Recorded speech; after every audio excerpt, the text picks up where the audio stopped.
بالاخره روزش رسید.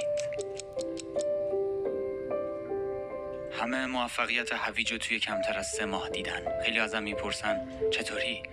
امروز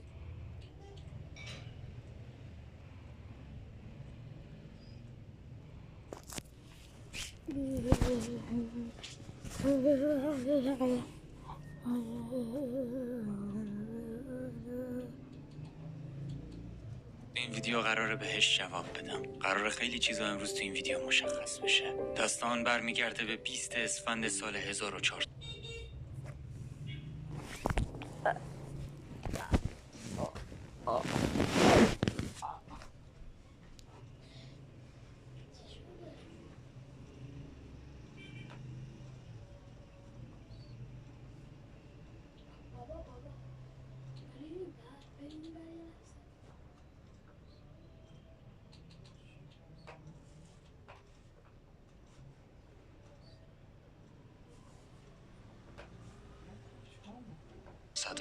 روزی که من تصمیم گرفتم یک چنل ماینکرافت بزنم. روزی که در یخچال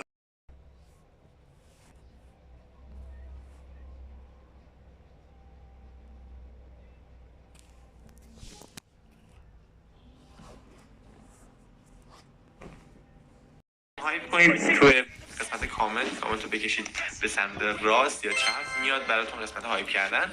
بریم از تیمم شروع کنیم. در نیمکت دارید مشاهده میکنید که یه تعدادی از دوستان هستن، از شومنی، آلوارز، فرینگپونگ، آراوخو، تونالی، لیاو، انمانری، بقیه دوستان اینجا هستن. اما ما گلر ترکیبمون کسی نیست جز اگه لطفا بشه گلر ترکیبمون کسی نیست جز آقای سومر دلها. یه زومر یه چیزی بگم راجع به اندلر.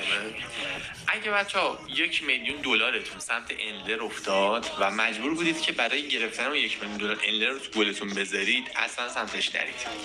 یه فاجعه عجیب غریبیه. من تا حالا ندیدم یه گل. من برای 4 تا بازی دیویژن ادیت اندلر رو فیکس کردم، پشیمون شدم واقعا. یه دونه دقیقه 92 فینس خوردم پشت محوطه، اندلر رفت تا دمش های 5 زد به توپ خورد به تیرک افتاد جلو